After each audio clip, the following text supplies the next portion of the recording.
Mrs. Sparrow took off his hat and gave a little bow when he came in from the April rain. He had come to administer to the child's colds. But looking at him more closely, Heather couldn't put aside Reese's earlier insistence that Dr. Rubinstein had a bit of Stephen St. John about him. It was indeed possible that the doctor might have been one of Reese's missing brothers. Cedric St. John had several children. Most would have been born before 1900. Dr. Noah Rubinstein had been born in the 1880s, which forced him to serve in World War I, since he was the exact age of the men who'd been drafted. "Doctor, I'm glad you're here. Helen's cough has gotten worse." She wrung her hands. She wished Reese were there, but she went back to check on the children to calm Heather's nerves. "Well, I'll see what can be done about it." Reese quickly and quietly made her way back to the main entrance hall. She took in the doctor's appearance to be sure before approaching this delicate subject. Now that she'd seen him, there was much about him that smacked of her uncle. Not every son resembled his father, but to resemble a near relative, it confirmed for Reese what she had long suspected. She had served alongside Dr. Rubinstein and even delivered men into his care, wounded and ill from the trenches. The first time she saw Noah Rubinstein, it had disquieted her, as if they had met before, but she knew that this was impossible. He was from a part of the country where she had never gone. He hardly left his own county before the war dragged him straight to the front lines in France. Why then did this young man almost have her Uncle Stephen's face? It seemed too strange for words. She remembered her Uncle Stephen's letter reminding her that if any of her brothers still lived, most of them would be at war with her. He implored her to look when she wasn't busy with her duties. She hadn't meant to stare at the doctor, nor did she think it appropriate to explain herself in the moment. Rubinstein's full attention was needed to save the two gravely injured men that she had just helped load onto the tables in his examination room. One man he was able to save, but the other had been picked up too late. He expired soon after he was laid upon the table. Occasionally he was taken aside by an intelligence officer. Apparently the man had worked double, doing translations of the German messages. German had been his native language as a boy. His mother had fled the country in the 1870s as a young girl. She settled in the small Jewish community in their corner of England. She eventually married Abraham Rubinstein, a grocer. Noah put his head in his hands when he had heard it was Germany that England declared war against. He already felt ill at ease as it was. Because he graduated from medical school in 1910, he was on a list of doctors they wanted to send to the front lines. He suspected that his skills as a medical practitioner were not the only reason he was pulled ahead of the other doctors. His name called attention to him too. He saw sometimes how some of the soldiers acted around him. He thought Reese too had been afraid of him, or rather suspicious of him. Everyone knew who he was, but they had so few doctors that they had no choice but to let him work. He saved who he could, tried his best to pull those on the edge of death back to life if it could be done. Still, some held on to their prejudices with an extremely senseless grip. It scathed him, though he had to act like it had been nothing. On his feet for so many hours, he was numb to most feelings at that point. Heather looked between the two contentious faces. Rubinstein was on guard because he had misread Reese's interest in him. The doctor had been summoned for Reese to break the news to him. Rubinstein did not look pleased. He was a man some 10 years older than Reese. He had served in the war, as all men in their generation had. Oh, but unfortunate man. He had a German name, and apparently the man who married his mother was a German Jew. He hadn't changed the name either when he went into the English army as a doctor. She knew he had been abused for it. "Miss St. John," Rubinstein regarded her with a questioning look, because Reese seemed to have forgotten to speak. "I want to tell you something, doctor, but I fear you will not believe me if I tell you." "I thought I came here to see Miss Sparrow's children," the doctor asked, his eyebrow quirking up. "Yes, you did, but I have something else to tell you. After you see to the children, could you please stay for tea? It's a dreary day, and you've walked all this way. I would have come to pick you up in the car if I had known." Dr. Rubinstein was taken aback at this sudden kindness coming from the gruff ambulance driver, as he remembered her in the war. What did Miss St. John want? Did they lose money in the war? No. He knew Stephen St. John was notoriously meticulous about their family fortune. It had surprised him then when he had heard that very man had been his benefactor, the one to fund his tuition at the medical school, paid in full. He had wanted to know all these years what would drive a complete stranger to take on such a personal cost. He had written to Mr. St. John about it before the war, but never received a response. He might have missed it by being shipped off to France soon after. But when he returned from the war, neither of his parents mentioned that anything had been sent for him. Perhaps in the frenzy of the war, Stephen St. John simply forgot. He had been a politician during those 4 turbulent years, arguing for what he felt to be right. "Is this about your uncle's contribution to my education? I wrote him about it, thanking him, but this was in 1914, just before the war. I don't know if he ever received my letter." Reese started. "I wasn't even aware of it. My Uncle Stephen is in his office. I can bring him along to tea if you'd prefer. Then you could ask him yourself. If it isn't too much trouble, yes, I would like that." "Then I'll go see if he's available. But don't wait on me. Heather will go with you to see the children. Thank you very much, Dr. Rubinstein. This will be worth your while, I assure you." As Reese went back deeper into the manor to retrieve her uncle, Rubinstein looked to Heather, trying to see if there were any hints in her face or manner which would reveal the topic of concern. Whatever Miss St. John wanted to tell him seemed separate from her uncle's generous contribution to the grocer's son's fine education. Reese hadn't faked her surprise. She had not even been aware that her uncle had been the doctor's benefactor until that afternoon. Rather than constantly roll the idea over and over, he turned to follow a nervous Heather to the bedsides of her ill children. He would attend upon them as best as possible, putting aside any other matter until later. He left all the necessary treatments for little Heather's cough and Antony's fever in their mother's capable hands. He had written out the prescriptions and given them to her.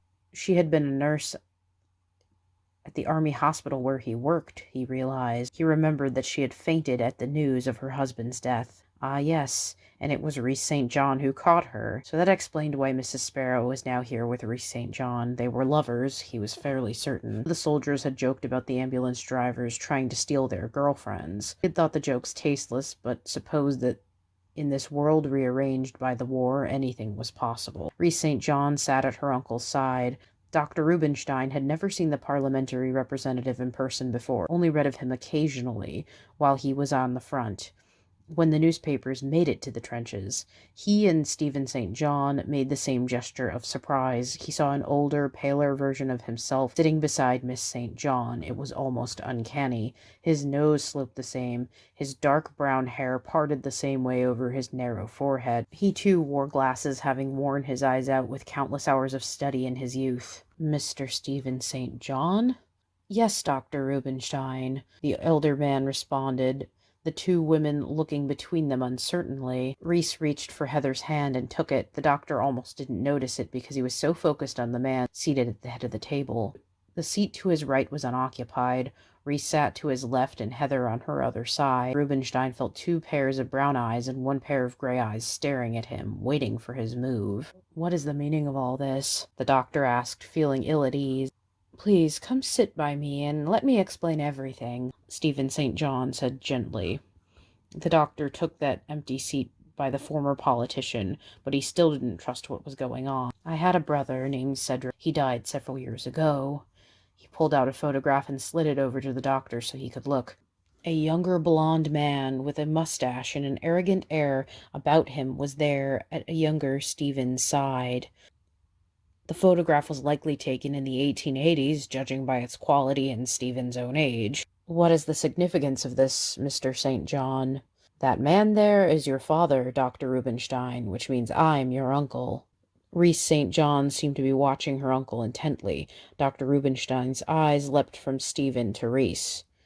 "You're my sister, then, aren't you?" He snapped at her, surprised at his own bite. Her eyes met his. Yes, I'm pretty sure you're my older brother." "Did you know this during the war?" he asked her then, shaking. "I suspected it, but I didn't have any idea how to tell you, or if you'd even believe me. I didn't have any pictures of my father or uncle to prove my suspicions true. You'd probably think I was shell-shocked. A lot of soldiers claimed nurses were their mothers or sisters under stress. I doubt you would have believed me." Reese apologized. "Reese probably didn't want to upset you for no reason, Doctor. You had several important jobs during the war. You didn't need any distractions from your duties." Heather immediately defended Reese's actions. I'm not related to Abraham Rubinstein. Is that what you're trying to tell me? How can you be sure? My brother wrote about your mother in his papers. Her first name is Ada, isn't it? Yes. A heavy sigh followed after. Ada is a common enough name. The dates and times they knew each other. You were born in September of 1886, if I'm correct. Yes, I was on the 17th, early in the morning. The young woman was from a German Jewish family. She came here and worked as a sales girl at a hat shop in a small town in Shire. My parents still live in Shire. My mother is a German Jew. She worked before my father, Mr. Rubinstein, that is, married her. She's worked in his store ever since, but he thought she was a brilliant saleswoman. The doctor put his head in his hands, recalling an odd sense of disillusionment. Forgive me, Mr. St. John, but this has got to be a nightmare of some kind. I'm going to wake up to another demanding shift at the army hospital. Isn't that right, ladies? The doctor desperately tried to appeal to Heather and Reese, both seated across from him. No, Doctor, it's 1920. The war ended a year and a half ago, thank God, Reese said quietly, still holding on to Heather's hand. They were defiant somehow, unafraid. How naturally Mrs. Sparrow's hand had gravitated towards Miss St. John's. Heather pitied him.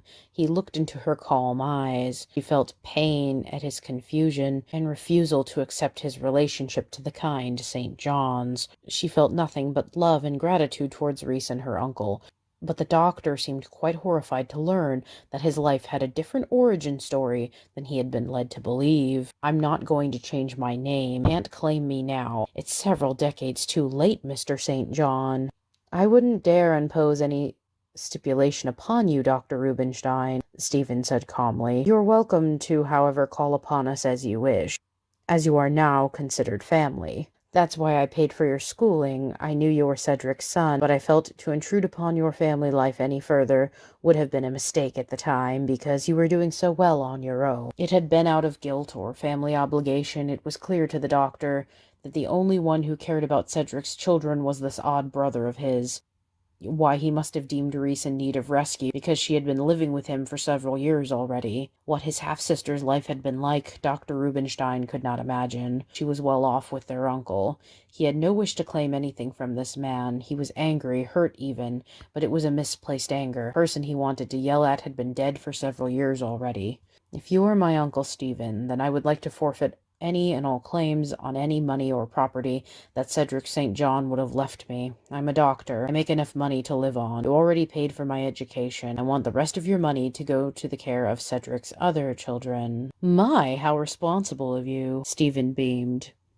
I'm not going to claim any of it. I don't want to. My name is Noah Rubinstein, and I served in the war under that name. Not ashamed of my being German or my Jewish heritage. I suffered for both. My mother is still both, and so am I. I won't turn my back on the man who raised me like a son. Not going to ruin my family's lives over this. The doctor burst forth. Usually he was not prideful, but he drew his strength from the love of his family and what he had endured. He resented the perfect strangers trying to claim him nearly half his lifetime later. He looked to Reese, not Stephen, because perhaps she might understand. She was mixed race. Her mother had likely been a black woman, because she was darker than most English white women. He saw by the pictures that Cedric was a wealthy white man. His brother Stephen was too. Did she feel at odds coming to live with her uncle, whom she did not much resemble? She seemed quite comfortable in that big manor. It was her home, now that she had grown used to it. She was comfortable enough to hold Heather's hand at the table. She was free to be herself in this house in all the ways that mattered. She was Reese St. John, after all. She had been before the war, too. Maybe she didn't remember what it was like to be anyone else. Are you sure? I'd be willing to share it, Reese offered. No, use it to help Mrs. Sparrow's children. I'm sure they could use it in their schooling. Heather beamed, and Reese smiled too. The doctor was quite aware that the two women were raising Heather's half-orphaned children together. He had seen them in the park sometimes, taking the children and their two little terrier dogs on a walk. From far enough away, they looked like an ordinary, handsome young couple. Reese wore men's suits tailored to her tall, lean body. Heather was as lovely as ever in one of the new-styled dresses. She wore a cloche hat and held onto Reese's arm. Reese held onto the dog's leads with her free hand. They laughed and seemed entirely carefree. The doctor had been glad for them, as he had recognized them from their days back in the army hospital.